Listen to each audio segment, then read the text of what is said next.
Hello everyone.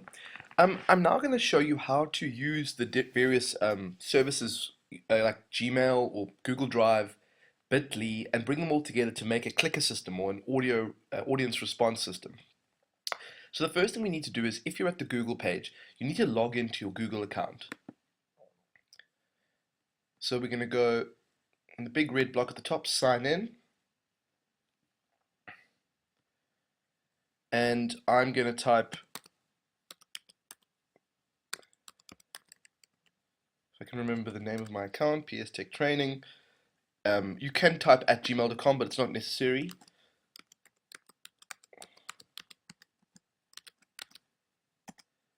And hopefully we will get into the Google account we created earlier on.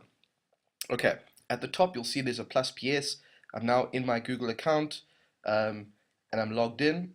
If I want to go to the various services, if I click on this little picture here, you'll see all the services pop up, and I'm interested in going to Google Drive.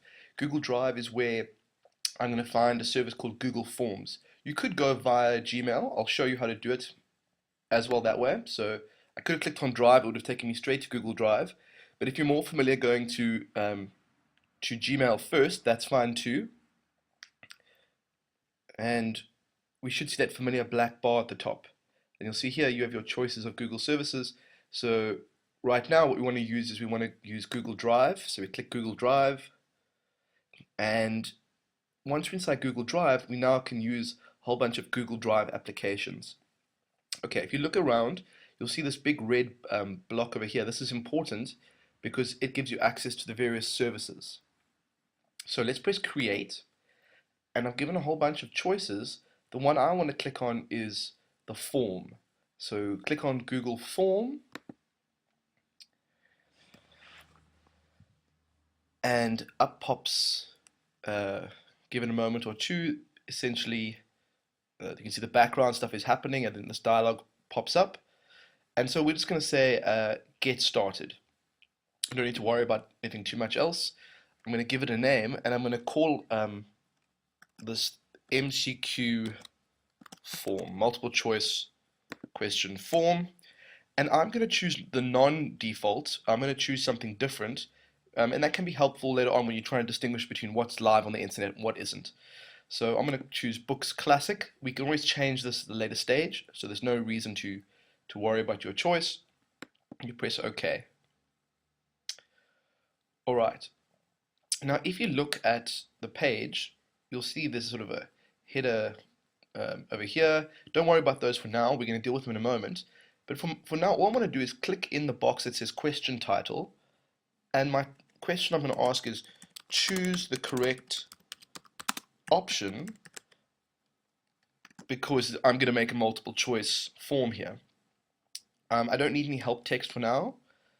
You'll see that the options of the question type, I do want multiple choice.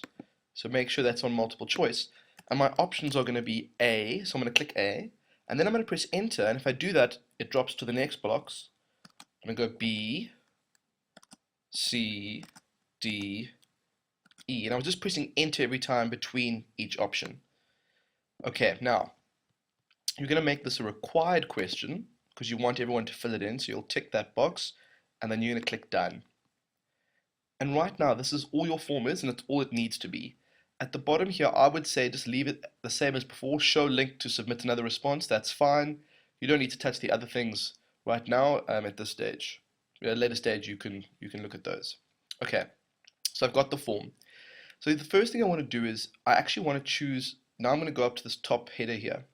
I want to choose a response destination where the information that people send in the form is going to be recorded. So I click choose response destination, and up pops this box. Now I would say creating a new spreadsheet is a good idea. So it's already, the default thing is new spreadsheet. That's the name of it basically just says MCQ form, and then it's got responses in brackets, which distinguishes it from the original. Okay, so I've got leave it default, and I press create. You'll see that it's doing some thinking up there. It says setting up spreadsheet, and if we look at it, changes to now view responses. So what I'm going to do for the moment is I'm actually going to click on view responses, And if I do that, you'll see it takes me to a spreadsheet. So all of the options from the form are actually recorded, all the results from the form are recorded into a spreadsheet so that you can see, obviously your results. And so at the moment, I've just got a column for the time at which the response is recorded and the correct option, which would be A, B, C, D, E. At the moment, there's not too much else we need to worry about, but it's nice to know that's where the things will be recorded. If you look at the top, I've got a couple of things open already. The Gmail account was still open. The Google Drive tab is open, so we can look at that. You can see now in Google Drive already, I have an MCQ form file, which is the one I created, and the responses, which is the spreadsheet that we were just looking at. So just remember, you can click between these tabs and see what's going on. Then I've got the MCQ form. Now this is the place where I actually was setting up the form. I was doing the editing. It's where I can change what the form looks like.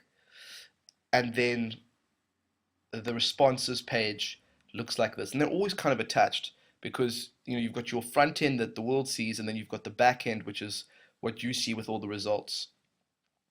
So I'm going to leave those tabs open, and at the moment I want to look next at this thing, view live form. So at the moment you'll see there's no background to this form. This is basically the editing view. If you want to see what your form looks like on the internet to the outside world, and in fact this form is already on the internet, I'll just click this over here. And what we should see is the background will change because we chose a background in the beginning. And there we go.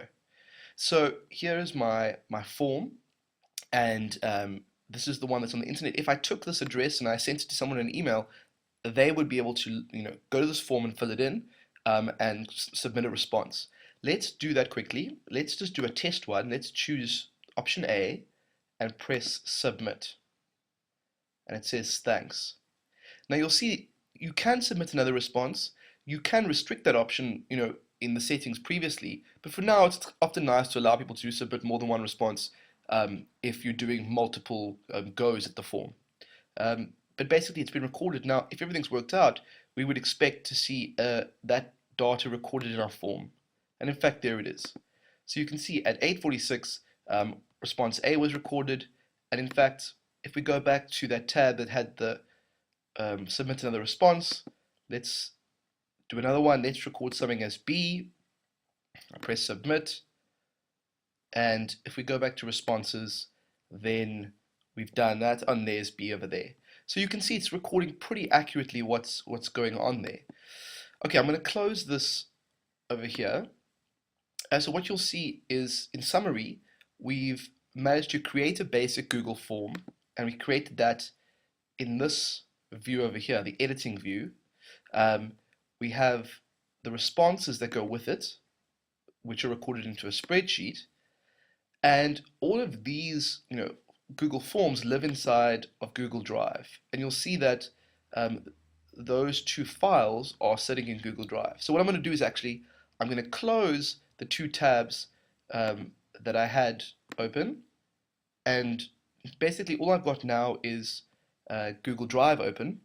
And if I wanted to say go back in and edit something, I would just click on MCQ Form, and up will pop the editing box, and I could change things now. I could add an item, I could do all sorts of things, but essentially it's still there to edit. For our purposes today, a simple MCQ form is all we need, so there's no use touching it any further. But just to show you, we can also open up the spreadsheets again, and there's my responses. They haven't changed. And if somebody had recorded another response, it would have shown that too, but at this stage there are only two options. So that's step one. It's to create a basic MCQ form, make sure you've got somewhere to record the responses, make sure you know how to get to the live form. Let's just make sure we can do that still. So if we go back to the editing view, there was this thing that said view live form, and there we can go and view the live form, and that's the web address that you would want to share with everybody if you wanted them to fill in your form. And that's it. That's basically setting up a basic MCQ form with Google Forms, and we'll build on this with the next video.